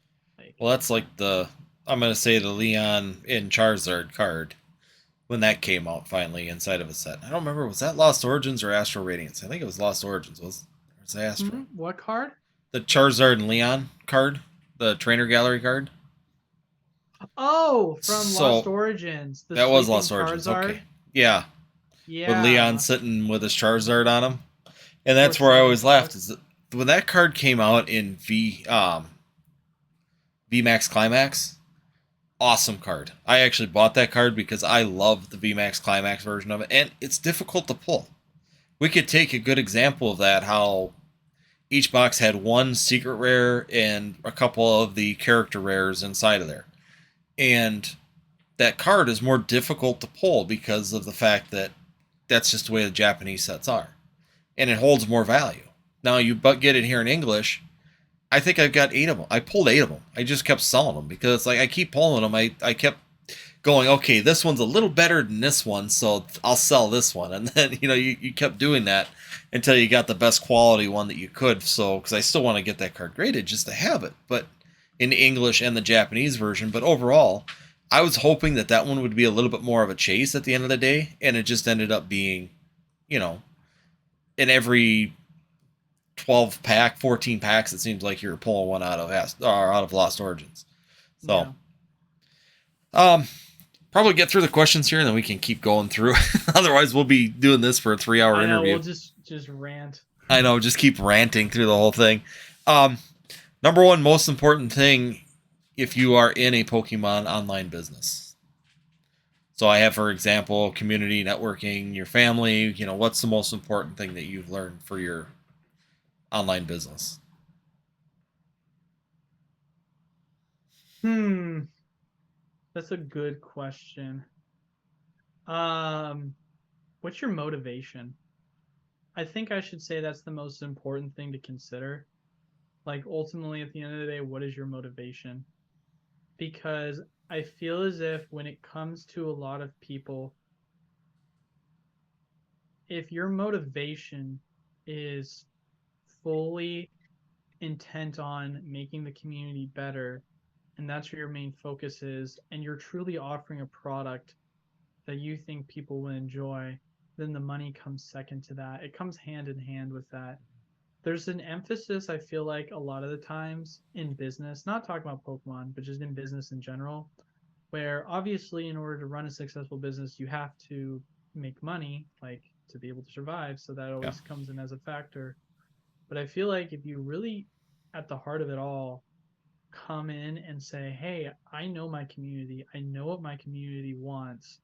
I want to offer something that I can give to this community, then at the end of the day, the money will just roll in because you're able to do something that makes an impact on the community, that helps people out in one way or another by providing a product or service. And so, really asking yourself, what's your incentive to doing this? What is your what are you wanting out of this? Um, and I think that's extremely, extremely important to consider, especially too, as well, because when you ask yourself that question, ask yourself, what are you also trying to get out of this, right? yeah, Because if you're just like, oh, well, I want to start a successful business, right? And I want to make a ton of money. Or you've got people that are like, oh, I don't care about money. I just want to be able to, have a place to open up an LGS and play with my friends. Or, oh, I just want to talk to people on the internet about Pokemon. Like, you can do both those things, but to be successful, you have to have a balance of both. And that's one of the reasons why you see a lot of local game stores fail, because you have those collector types that want to have their own Pokemon business because it sounds fun, but then they have no idea how to run a business. And then you have those business types that think there's a lot of money in collecting and stuff, but they know nothing about the hobby that they're in and aren't able to feel like when you come inside their business, it's an authentic feeling of, hey, I'm able to offer premium customer service because I'm passionate about what I'm offering. Like there needs to be that balance where you're able to do both. Um, but that's just as an example as an LGS. So I would yeah. say, yeah, definitely what's your incentive? What is kind of driving you to do what you want to do? And what are you offering? Okay. Yeah, no, that's all reasonable things. I mean, a motivation is a huge factor when it comes down to making decisions and being sure that you're being true to yourself and it gives you a goal or a direction to go when you're actually running your business at the end of the day. Um, Knowing what you know now, would you still start an online store or given a redo, would you go a different direction in Pokemon? If it were me right now or me at the same time when I got in. Well, knowing what you know now and go back to when you got in, would you still go the same direction? Well, I definitely would have big time. I definitely wouldn't have. How do I want to say this? Well, first and foremost, if I knew what I knew now, then I would have been buying a crap ton of Evolving Skies booster boxes at $100. So, or not Evolving Skies, sorry, Evolution booster boxes. Evolutions. Yeah, I was gonna say Yeah, when they were at a evolutions would hundred have been bucks. stacked up. Yeah, so it's hard to say in that regard, but I guess to kind of answer your question a little bit differently, um, I'll answer it twofold. I'll say if I, knowing what I know now, were to try and start a business, without the luck and connections that I had back then, because obviously be realistic, if I can get the distribute, oh, that's a tough one to say. God, I thought I had it for a second. I was like, you can do maybe.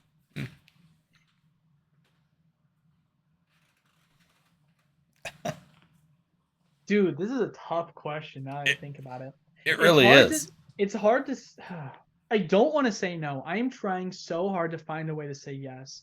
But what makes it difficult for me is the fact of the matter is all of the things I keep trying to say as to why I would say yes are because of the things that I've acquired over the past couple Yeah. of years. Whether that be a following, whether that be through distribution connections, whether that be through sales growth and history, all these important things that come with building a business over the past couple of years.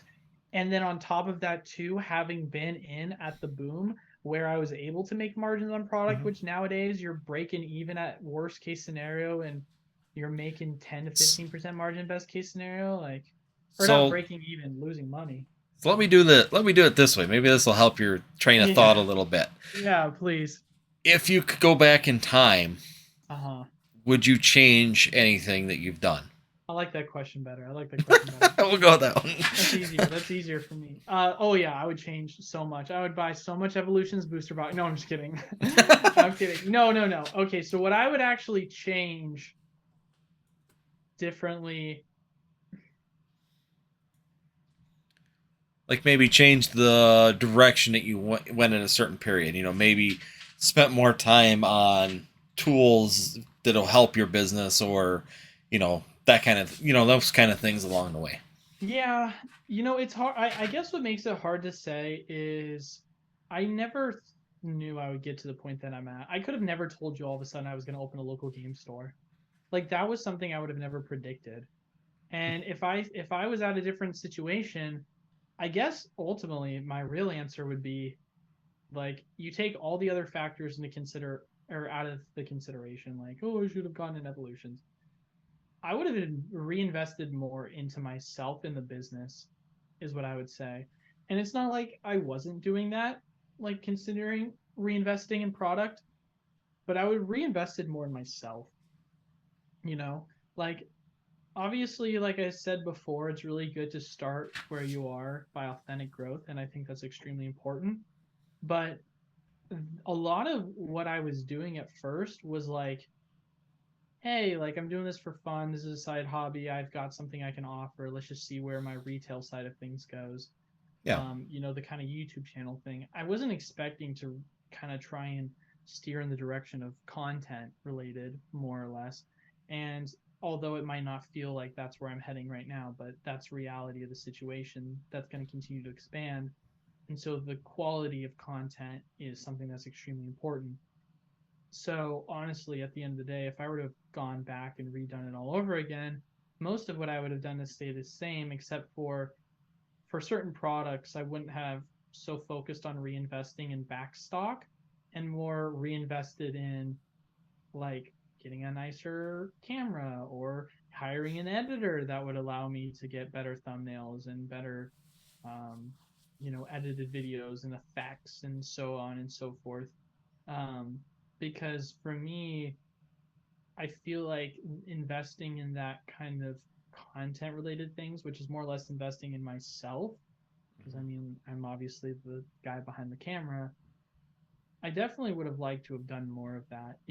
And although progressively, if you watch my videos from the beginning versus now, like the setup has changed so much so, and the quality is so much better, but there's still so much more I could do, Oh, yeah. like in terms of really pushing myself um, with edits and such.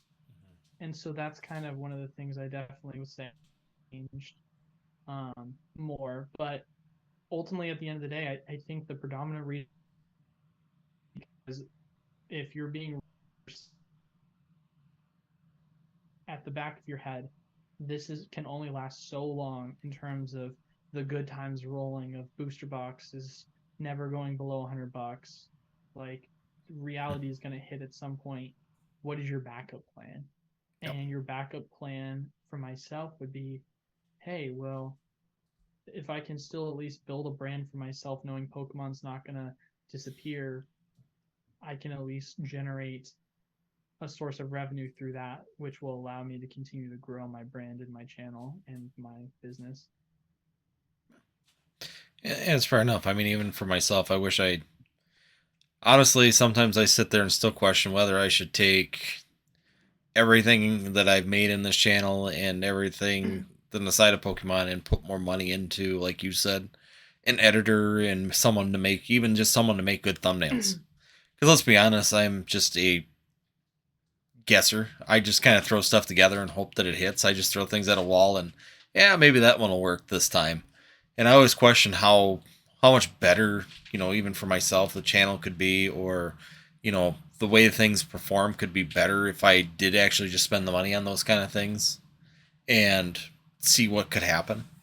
But once again, it just comes down to how much organic growth do you want? How much do you want to, fake it to make it type deal and try and get these things through to try and grow. Like my friend said, if I wanted a 10,000, 20,000 subscriber channel, he would edit, make thumbnails, and do everything for a fee for me. And he said you'd probably be there in a couple years. And it's like and once again, if you know how to use the marketing of the platform, if you know how to tag and title, if you know how to do the descriptions and make all the thumbnails correct, it draws that many more people into it. And let's just be honest, that's not me. I'm not a digital marketer. I started doing this because I enjoy the community and I enjoy talking about Pokemon, and I try and keep people on a safe path when it comes down to investing, or try and keep people in a realistic state of mind rather than just taking all the risky, hey, buy this now because it's the best product that there is at this moment in time. But let's look at the real down the earth stuff of it. So yeah, I mean, it is possible, like you said, if you were, even for yourself, if you're trying to grow the online business, trying to grow the LGS potentially, or just market your brand, then yeah, you could take your money back into your own channel, roll it in sooner, and maybe have built a bigger brand by this point in time. But yeah, definitely some good information when it comes down, when you think about it, when you actually look back at little things you could have tweaked along the way to make yourself a little bit further ahead now. So, but yeah, other than that, Eli, that's the last question that I have on of course, on our list. But of course, now we have any free discussion. If you got anything else you'd like to say or discuss while we're here, otherwise we can just call it quits. And I will put a link down below for your Patreon. Of course, I'll do your Patreon, your website, and also your YouTube channel and Instagram. That way, people can get a hold of you through many different facets. And definitely check out our LGS's website as well, E4 Cards, for singles selection too. Okay, well, definitely link that, and also your Discord if you don't mind. Yeah, of course. Sorry, I've got a lot of links. I know. I feel bad. Like, I do intros and outros for my video, and some people are always like, "It's too long, Eli. Cut it down." And I'm like, you're supposed to be under 30 seconds, man. Leave a like, comment down below, subscribe, notification, and all the links for everything else are in the description below. Let's start in it. Like, yeah, I've been trying to figure out what the best intro outros, because there's a lot. Especially too, because it's all different, like social medias and different things. Like, it's not just all PokemartUSA. It's PokemartUSA and our Discord and our Patreon and our LGS website. So yeah.